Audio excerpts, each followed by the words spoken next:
Halo Sobat Bakta, dimanapun Anda berada.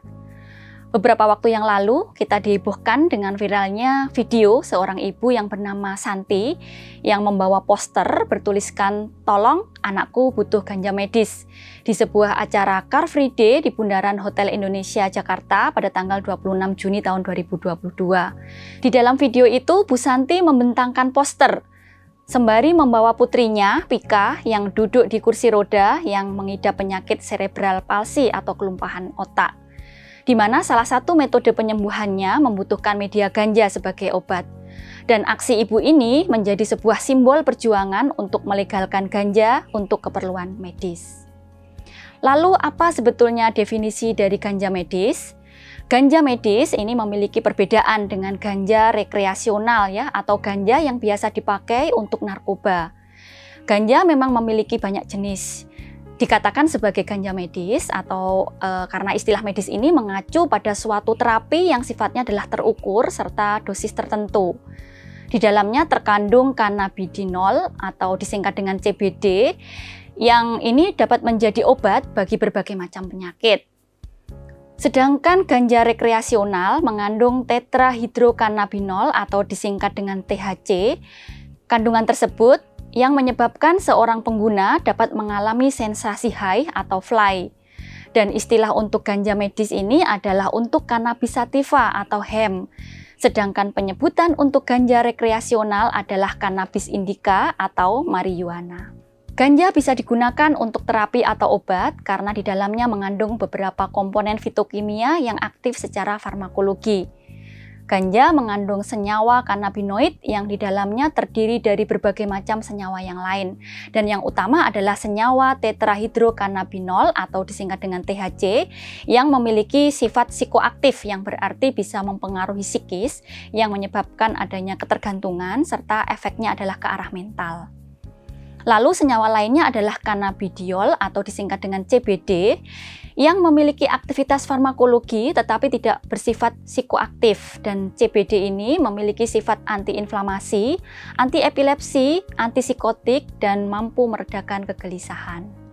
Bagaimana dengan bukti ilmiah ganja medis?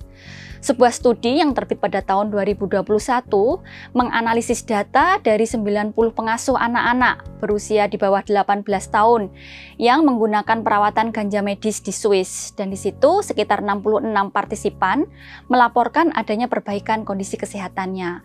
Namun, sebagiannya menghentikan perawatan karena merasa kurang efektif ataupun juga muncul efek samping. Studi tersebut menyimpulkan bahwa perlu dilakukan uji klinis acak dengan THC dan CBD yang terstandarisasi untuk menilai kemanjuran ganja medis dalam merawat berbagai macam penyakit serta efek jangka panjangnya kepada anak-anak. Pada kasus tertentu, misalkan tadi cerebral palsy ya, atau kelumpuhan otak, untuk gejala otot kaku dan gangguan koordinasi, itu bisa menggunakan botulinum toksin, yaitu untuk mengurangi kekakuannya. Kemudian juga ada obat-obat pelemas otot serta fisioterapi. Banyak obat-obat yang berdasarkan evidence-based medicine yang di seluruh dunia sudah mengakuinya.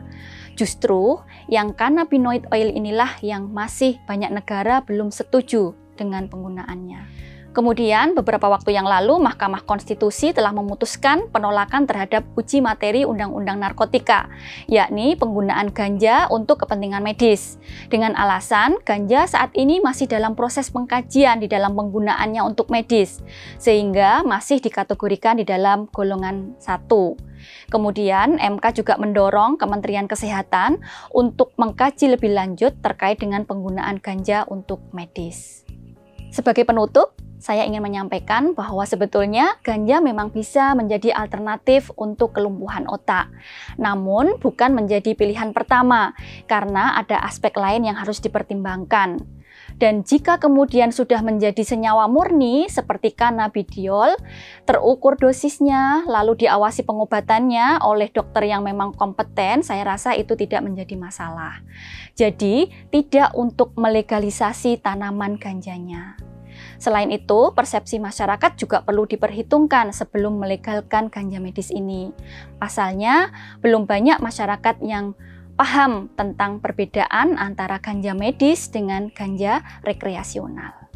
Demikian yang bisa saya sampaikan, semoga bermanfaat. Sampai jumpa pada Bakta Spot berikutnya.